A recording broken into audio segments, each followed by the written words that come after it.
Little Dorrit by Charles Dickens. Book 2, Riches. Chapter 19. The Storming of the Castle in the Air.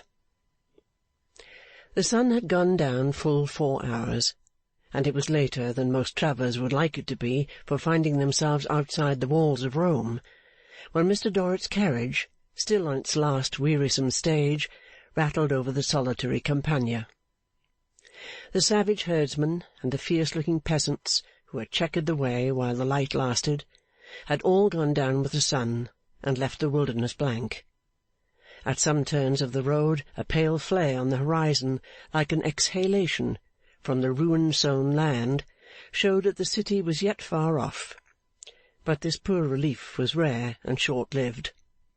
The carriage dipped down again into a hollow of the black dry sea, and for a long time there was nothing visible save its petrified swell and the gloomy sky. Mr. Dorrit, though he had his castle-building to engage his mind, could not be quite easy in that desolate place. He was far more curious in every swerve of the carriage and every cry of the postillions than he had been since he quitted London. The valet on the box evidently quaked. The courier in the rumble was not altogether comfortable in his mind. As often as Mr. Dorrit let down the glass and looked back at him, which was very often, he saw him smoking John Chivery out, it is true, but still generally standing up the while and looking about him, like a man who had his suspicions and kept upon his guard. Then would Mr. Dorrit, pulling up the glass again, reflect that those postillions were cut-throat-looking fellows, and that he would have done better to have slept at Civita Vecchia, and have started betimes in the morning. But for all this, he worked at his castle in the intervals. And now fragments of ruinous enclosure, yawning window-gap and crazy wall, deserted houses, leaking wells, broken water-tanks, spectral cypress trees, patches of tangled vine, and the changing of the track to a long, irregular, disordered lane where everything was crumbling away, from the unsightly buildings to the jolting road. Now these objects showed that they were nearing Rome. And now a sudden twist and stoppage of the carriage inspired Mr. Dorrit with the mistrust that the brigand moment was come for twisting him into a ditch and robbing him, until, letting down the glass again and looking out, he perceived himself assailed by nothing worse than a funeral procession, which came mechanically chaunting by, with an indistinct show of dirty vestments, lurid torches, swinging censers, and a great cross borne before a priest. He was an ugly priest by torchlight, of a lowering aspect, with an overhanging brow, and as his eyes met those of Mr. Dorrit looking bareheaded out of the carriage, his lips, moving as they chaunted, seemed to threaten that important traveller. Likewise the action of his hand, which was in fact his manner of returning the traveller's salutation, seemed to come in aid of that menace. So thought Mr. Dorrit, made fanciful by the weariness of building and travelling, as the priest drifted past him and the procession straggled away, taking its dead along with it. Upon their so different way went Mr. Dorrit's company too, and soon, with their coach load of luxuries from the two great capitals of Europe, they were, like the Goths reversed, beating at the gates of Rome. Mr. Dorrit was not expected by his own people that night. He had been, but they had given him up until to-morrow, not doubting that it was later than he would care in those parts to be out. Thus, when his equipage stopped at his own gate, no one but the porter appeared to receive him. Was Miss Dorrit from home? He asked. No, she was within. Good, said Mr. Dorrit to the assembling servants. Let them keep where they were. Let them help to unload the carriage. He would find Miss Dorrit for himself. So he went up his grand staircase, slowly and tired, and looked into various chambers which were empty, until he saw a light in a small ante-room. It was a curtained nook, like a tent, within 2 other rooms, and it looked warm and bright in colour as he approached it through the dark avenue they made. There was a draped doorway, but no door, and as he stopped here, looking in unseen, he felt a pang, surely not like jealousy, for why like jealousy?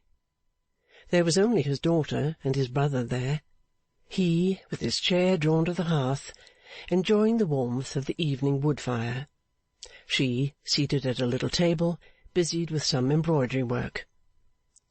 Allowing for the great difference in the still life of the picture, the figures were much the same as of old, his brother being sufficiently like himself to represent himself, for a moment, in the composition. So had he sat many a night, over a coal fire far away. So had she sat, devoted to him. Yet surely there was nothing to be jealous of in the old miserable poverty. Whence, then, the pang in his heart? Do you know, uncle, I think you're growing young again. Her uncle shook his head and said, Since when, my dear, since when? I think, returned Little Dorrit, plying her needle, that you have been growing younger for weeks past. So cheerful, uncle, so ready, and so interested. My dear child, all you. All me, uncle. Yes, yes, you have done me a world of good. You have been so considerate of me, and so tender with me, and so delicate in trying to hide your attentions from me, that well, it's treasured up, my darling, treasured up. There is nothing in it but your own fresh fancy, uncle, said Little Dorrit cheerfully. Well, murmured the old man, thank God. She paused for an instant in her work to look at him, and her look revived that former pain in her father's breast, in his poor weak breast, so full of contradictions, vacillations, inconsistencies, the little peevish perplexities of this ignorant life, mists which the morning without a night only can clear away. I have been freer with you, you see, my dove, said the old man, since we have been alone. I say alone, for I don't count Mrs. General. I don't care for her. She has nothing to do with me. But I know Fanny was impatient of me, and I don't wonder at it or complain of it, for I am sensible that I must be in the way, though I try to keep out of it as well as I can. I know I am not fit company for our company. My brother William, said the old man admiringly, is fit company for monarchs, but not so your uncle, my dear. Frederick Dorrit is no credit to William Dorrit, and he knows it quite well. Ah! Why, here's your father, Amy. My dear William, welcome back. My beloved brother, I am rejoiced to see you. Turning his head and speaking, he had caught sight of him as he stood in the doorway. Little Dorrit, with a cry of pleasure, put her arms about her father's neck, and kissed him again and again. Her father was a little impatient, and a little querulous. I am glad to find you at last, Amy, he said. Really, I am glad to find any one to receive me at last.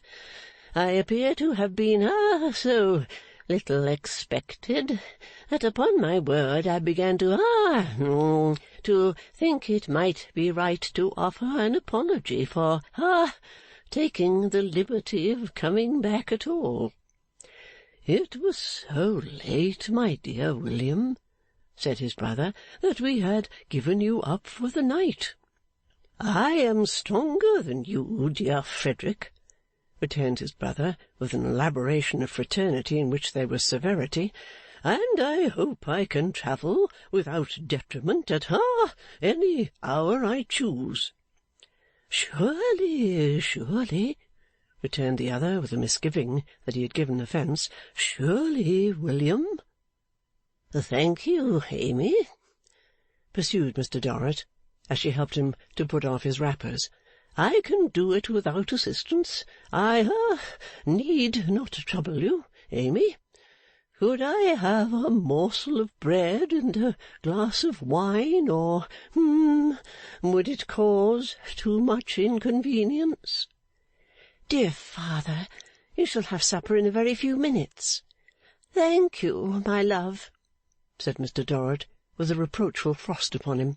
'I am afraid I am causing inconvenience. Mrs General pretty well?' 'Mrs General complained of a headache, and of being fatigued, and so, when we gave you up, she went to bed, dear.' Perhaps Mr Dorrit thought that Mrs General had done well in being overcome by the disappointment of his not arriving.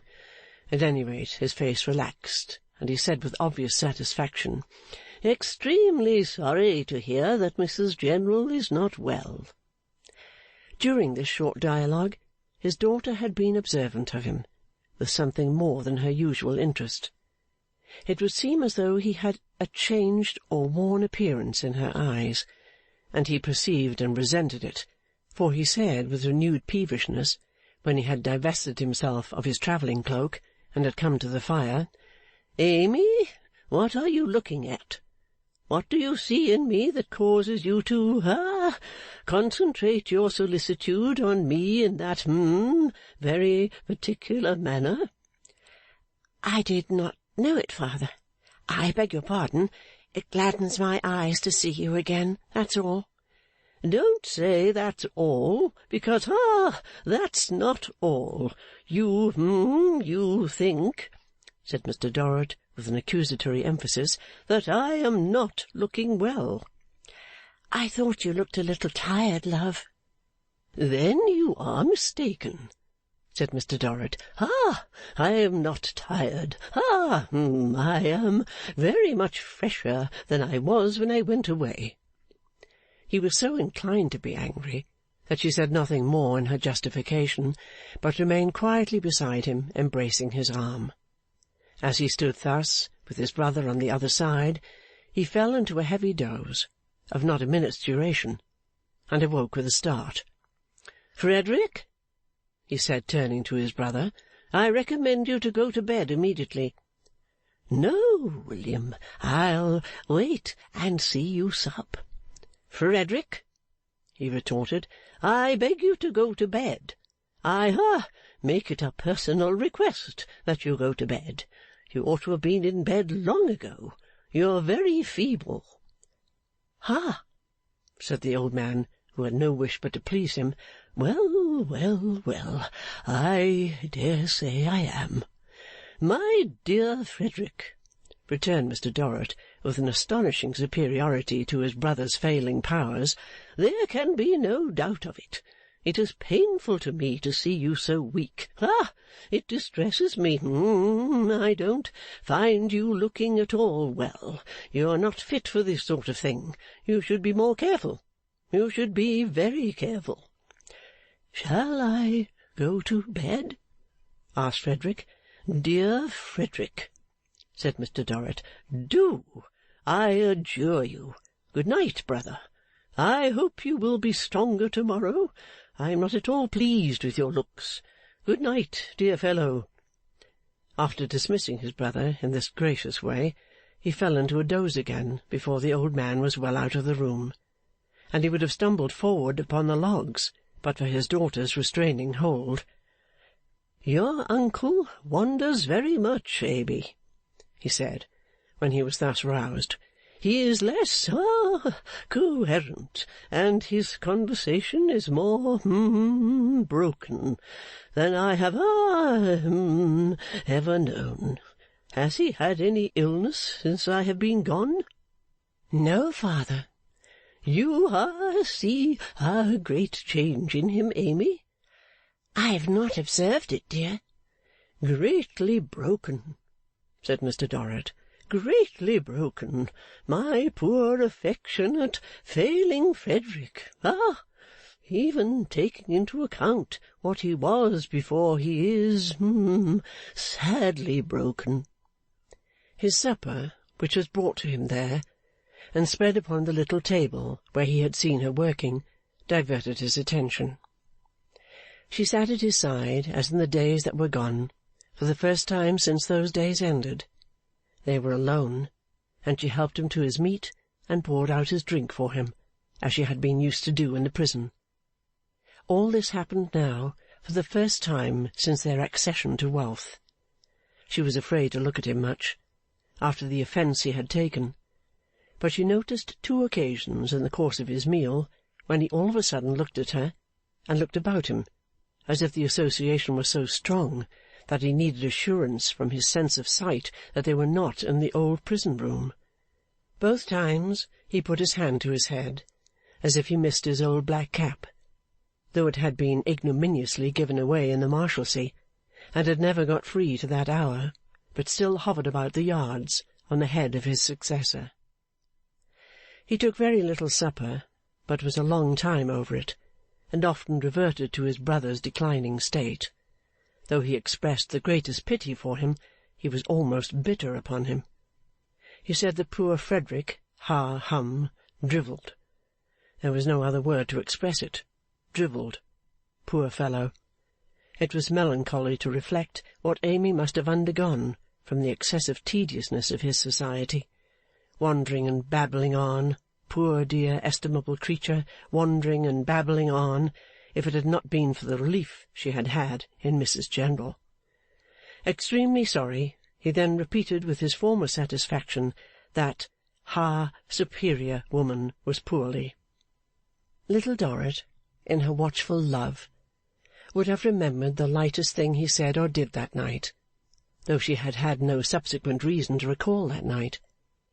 She always remembered that, when he looked about him under the strong influence of the old association, he tried to keep it out of her mind, and perhaps out of his own too, by immediately expatiating on the great riches and great company that had encompassed him in his absence, and on the lofty position he and his family had to sustain. Nor did she fail to recall that there were 2 undercurrents, side by side, pervading all his discourse and all his manner, one showing her how well he had got on without her, and how independent he was of her, the other, in a fitful and unintelligible way, almost complaining of her, as if it had been possible that she had neglected him while he was away. His telling her of the glorious state that Mr. Merdle kept, and of the court that bowed before him, naturally brought him to Mrs. Merdle.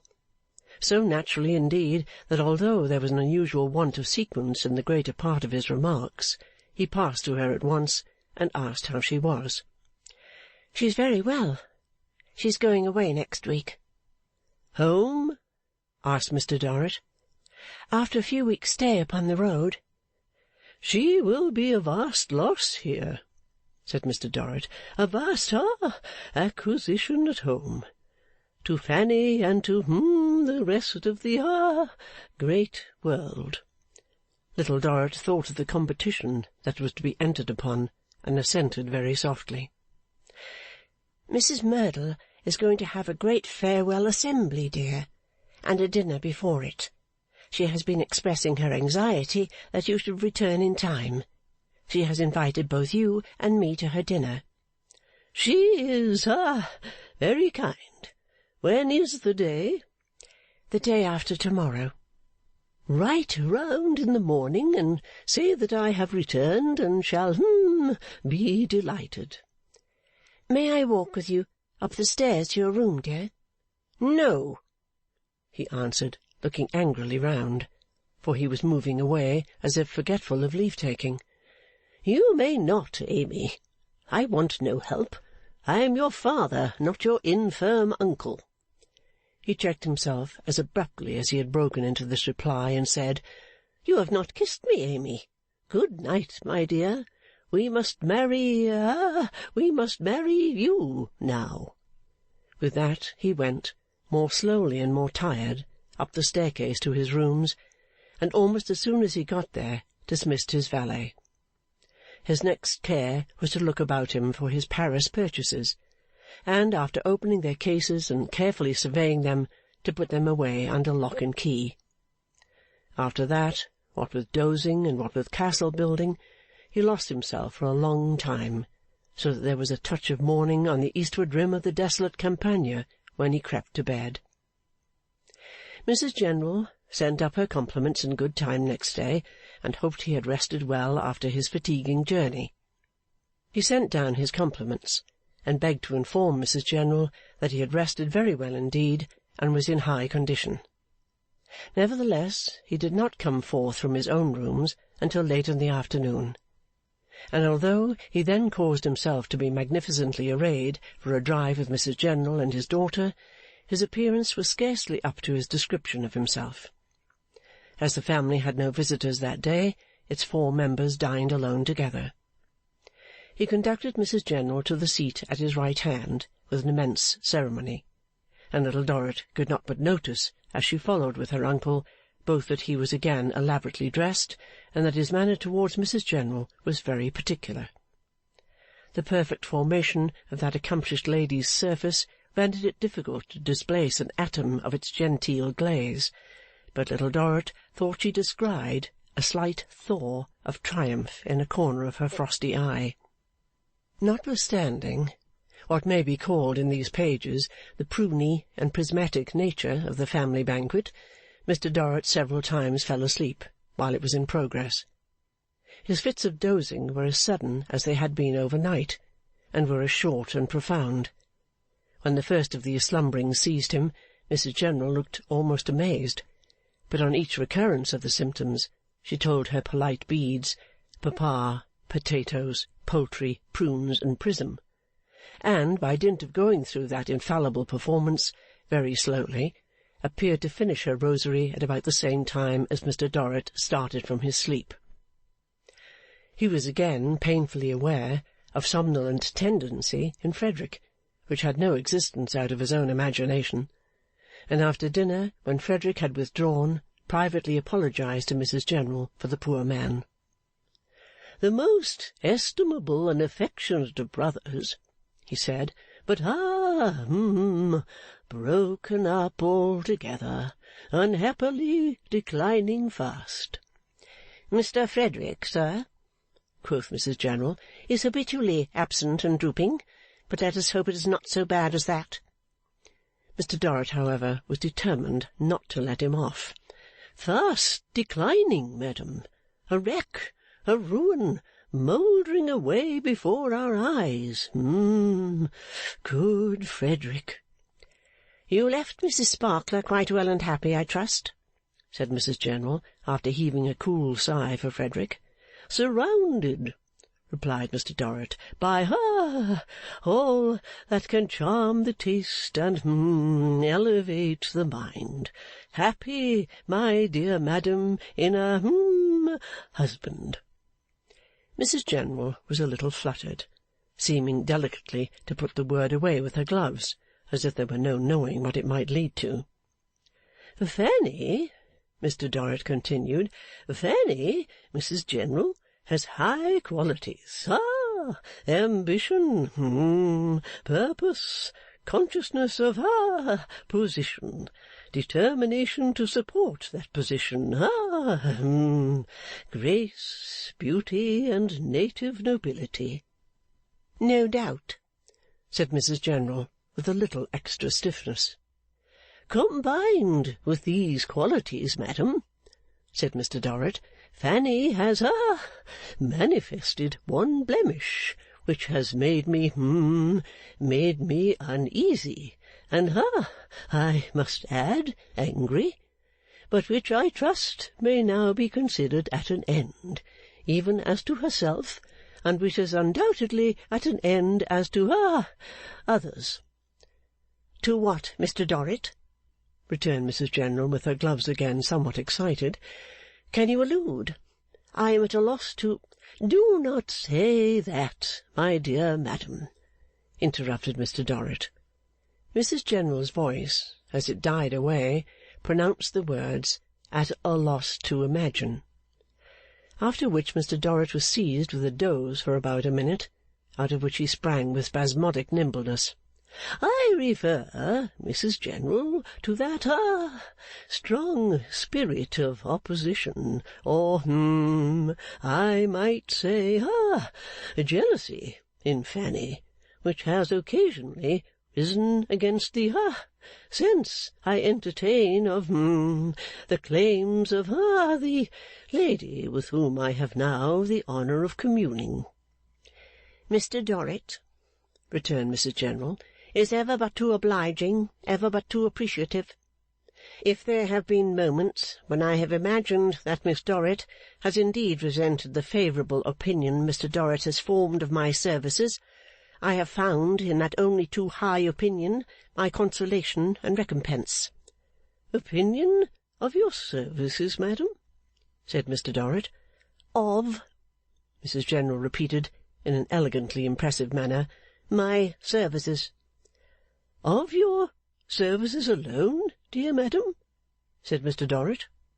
'I presume,' retorted Mrs. General, in her former impressive manner, 'of my services alone. For to what else,' said Mrs. General, with a slightly interrogative action of her gloves, 'could I impute—' 'To yourself, Mrs. General. To yourself and your merits,' was Mr. Dorrit's rejoinder. 'Mr. Dorrit will pardon me,' said Mrs. General, 'if I remark that this is not a time or place for the pursuit of the present conversation. Mr. Dorrit will excuse me if I remind him that Miss Dorrit is in the adjoining room, and is visible to myself while I utter her name. Mr. Dorrit will forgive me if I observe that I am agitated, and that I find there are moments when weaknesses I suppose myself to have subdued return with redoubled power. Mr. Dorrit will allow me to withdraw.' 'Perhaps we may resume this interesting conversation,' said Mr. Dorrit, 'at another time, unless it should be, what I hope it is, not in any way disagreeable to Mrs. General.' 'Mr. Dorrit,' said Mrs. General, casting down her eyes as she rose with the bend, 'must ever claim my homage and obedience.' Mrs. General then took herself off in a stately way, and not with that amount of trepidation upon her which might have been expected in a less remarkable woman. Mr. Dorrit, who had conducted his part of the dialogue with a certain majestic and admiring condescension, much as some people may be seen to conduct themselves in church, and to perform their part in the service, appeared on the whole very well satisfied with himself, and with Mrs. General too. On the return of that lady to tea, she had touched herself up with a little powder and pomatum, and was not without moral enchantment likewise, the latter showing itself in much sweet patronage of manner towards Miss Dorrit, and in an air of as tender interest in Mr. Dorrit as was consistent with rigid propriety. At the close of the evening, when she rose to retire, Mr. Dorrit took her by the hand, as if he were going to lead her out into the piazza of the people, to walk a minuet by moonlight, and with great solemnity conducted her to the room door, where he raised her knuckles to his lips. Having parted from her with what may be conjectured to have been a rather bony kiss of a cosmetic flavour, he gave his daughter his blessings graciously, and having thus hinted that there was something remarkable in the wind, he again went to bed. He remained in the seclusion of his own chamber next morning, but early in the afternoon sent down his best compliments to Mrs. General by Mr. Tinkler, and begged she would accompany Miss Dorrit on an airing without him. His daughter was dressed for Mrs. Merdle's dinner before he appeared. He then presented himself in a refulgent condition as to his attire, but looking indefinably shrunken and old. However, as he was plainly determined to be angry with her if she so much as asked him how he was, she only ventured to kiss his cheek before accompanying him to Mrs. Merdle's with an anxious heart. The distance that they had to go was very short, but he was at his building work again before the carriage had half traversed it. Mrs. Merdle received him with great distinction. The bosom was in admirable preservation, and on the best terms with itself. The dinner was very choice, and the company was very select. It was principally English, saving that it comprised the usual French count and the usual Italian marquise, decorative social milestones, always to be found in certain places, and varying very little in appearance. The table was long, and the dinner was long, and Little Dorrit, overshadowed by a large pair of black whiskers and a large white cravat, lost sight of her father altogether, until a servant put a scrap of paper in her hand, with a whispered request from Mrs Merdle that she would read it directly. Mrs Merdle had written on it in pencil, "Pray come and speak to Mr Dorrit. I doubt if he is well."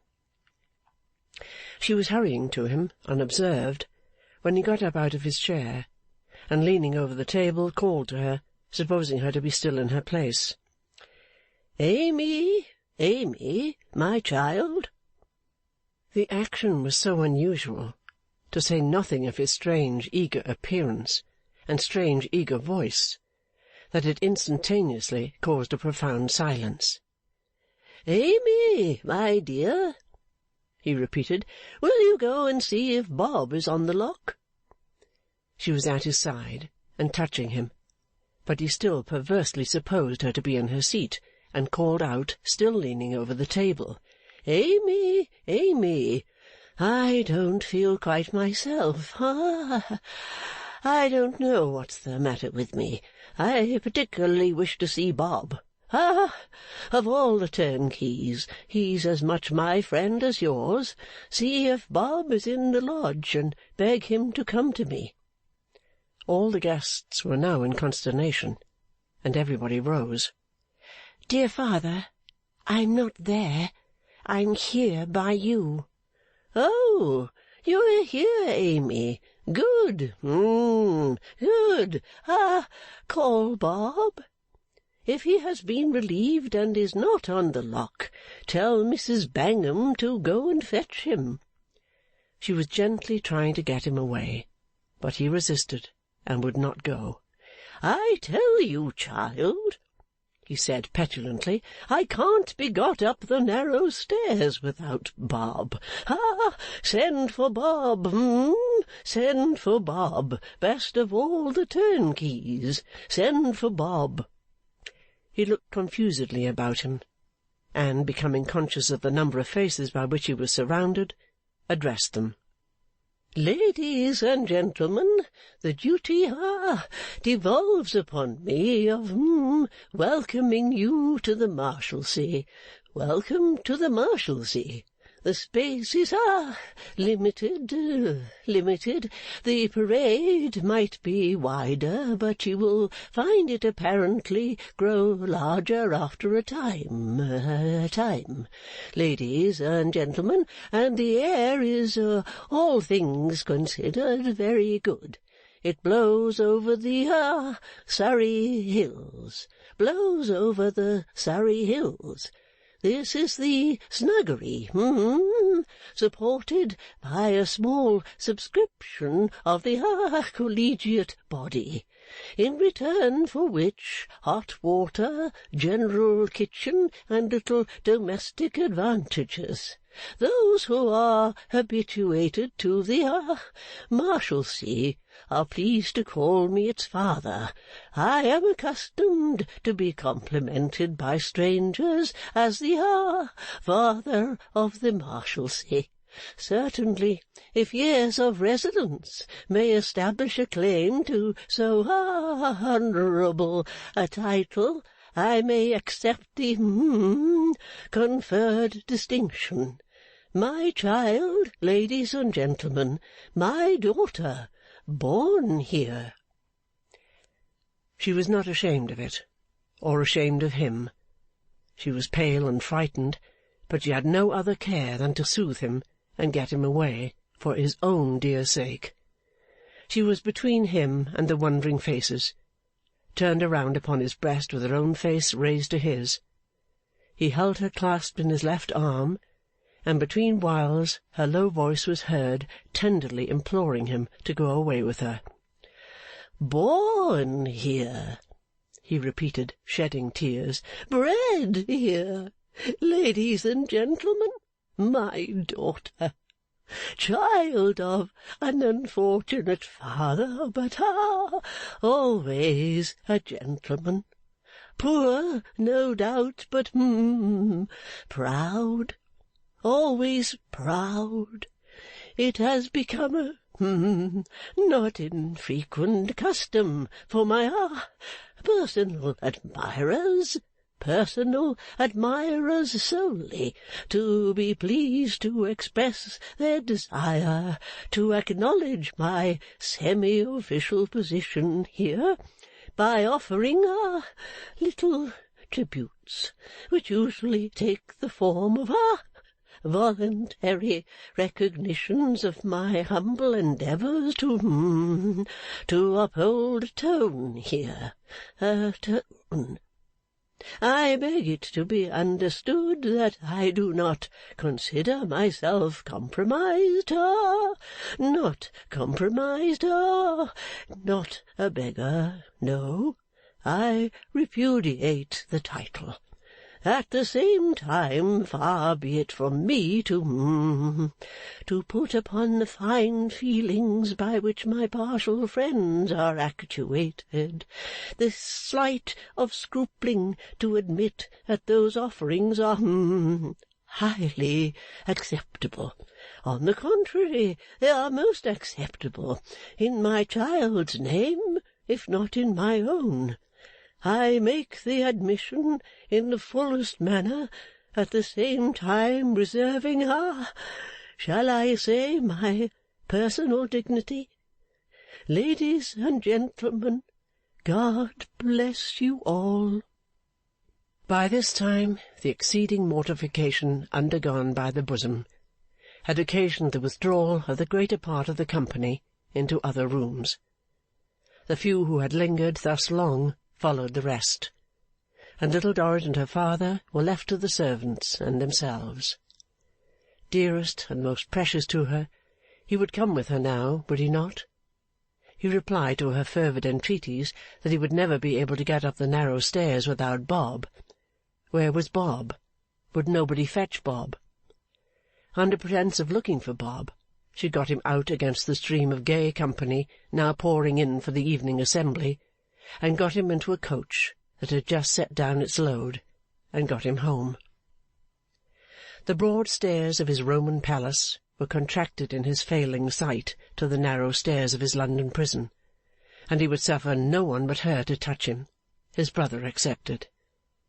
They got him up to his room without help, and laid him down on his bed, and from that hour his poor maimed spirit, only remembering the place where it had broken its wings, cancelled the dream through which it had since groped, and knew of nothing beyond the Marshalsea. When he heard the footsteps in the street, he took them for the old weary tread in the yards. When the hour came for locking up, he supposed all strangers to be excluded for the night.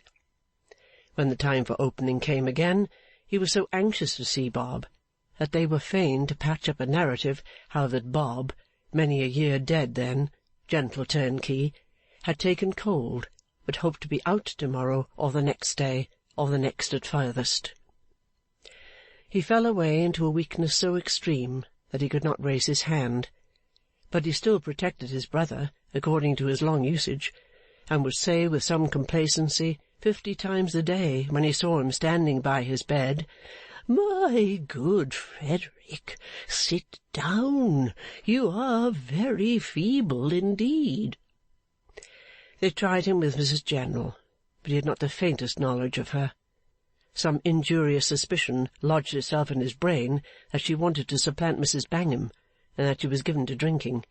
He charged her with it in no measured terms, and was so urgent with his daughter to go round for the Marshal and entreat him to turn her out, that she was never reproduced after the first failure, saving that he once asked if Tip had gone outside. The remembrance of his 2 children not present seemed to have departed from him.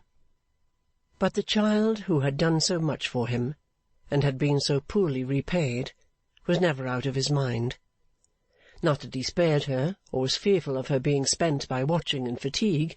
He was not more troubled on that score than he had usually been. No, he loved her in his old way.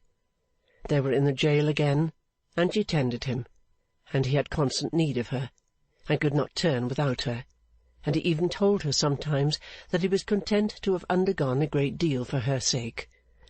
As to her, she bent over his bed with her quiet face against his, and would have laid down her own life to restore him. When he had been sinking in this painless way for 2 or 3 days, she observed him to be troubled by the ticking of his watch, a pompous gold watch that made as great a to-do about its going as if nothing else went but itself and time. She suffered it to run down, but he was still uneasy, and showed that was not what he wanted. At length he roused himself to explain that he wanted money to be raised on his watch.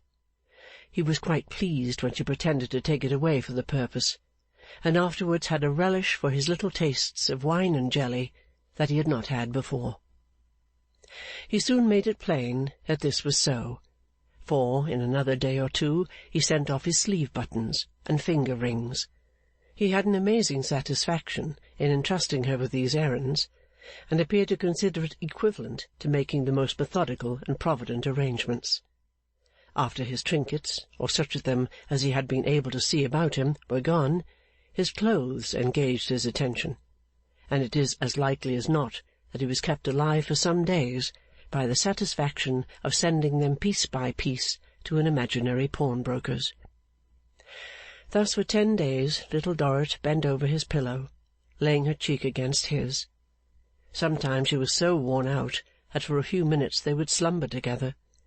Then she would awake, to recollect with fast-flowing silent tears what it was that touched her face, and to see, stealing over the cherished face upon the pillow, a deeper shadow than the shadow of the Marshalsea wall.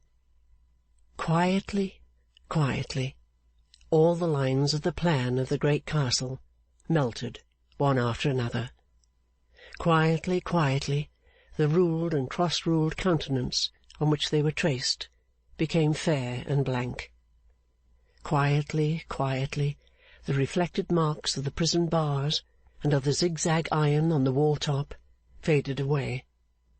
Quietly, quietly, the face subsided into a far younger likeness of her own than she had ever seen under the grey hair, and sank to rest. At first her uncle was stark distracted. "Oh, my brother! Oh, William, William! You to go before me! You to go alone! You to go, and I to remain!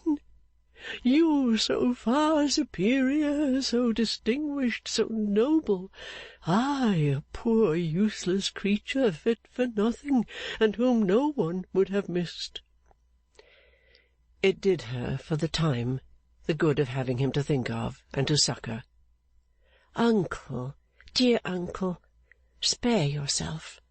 Spare me." The old man was not deaf to the last words. When he did begin to restrain himself, it was that he might spare her. He had no care for himself, but, with all the remaining power of the honest heart, stunned so long, and now awaking to be broken, he honoured and blessed her. "O God!" he cried before they left the room, with his wrinkled hands clasped over her, "Thou seest this daughter of my dear dead brother. All that I have looked upon with my half-blind and sinful eyes, thou hast discerned clearly, brightly. Not a hair of her head shall be harmed before thee. Thou wilt uphold her here to her last hour, and I know thou wilt reward her hereafter." They remained in a dim room near, until it was almost midnight, quiet and sad together. At times his grief would seek relief in a burst like that in which it had found its earliest expression, but besides that his little strength would soon have been unequal to such strains. He never failed to recall her words, and to reproach himself, and calm himself. The only utterance with which he indulged his sorrow was the frequent exclamation that his brother was gone alone, that they had been together in the outset of their lives, that they had fallen into misfortune together, that they had kept together through their many years of poverty, that they had remained together to that day, and that his brother was gone alone. Alone. They parted, heavy and sorrowful. She would not consent to leave him anywhere but in his own room, and she saw him lie down in his clothes upon his bed, and covered him with her own hands. Then she sank upon her own bed, and fell into a deep sleep, the sleep of exhaustion and rest, though not of complete release from a pervading consciousness of affliction. Sleep, good Little Dorrit, sleep through the night.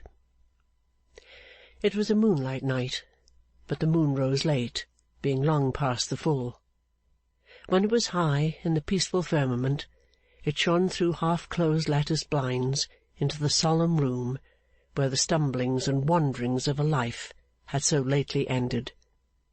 2 quiet figures were within the room, 2 figures equally still and impassive, equally removed by an untraversable distance from the teeming earth and all that it contains, though soon to lie in it. One figure reposed upon the bed, the other, kneeling on the floor, drooped over it, the arms easily and peacefully resting on the coverlet, the face bowed down, so that the lips touched the hand over which with its last breath it had bent. The 2 brothers were before their father, far beyond the twilight judgment of this world, high above its mists and obscurities.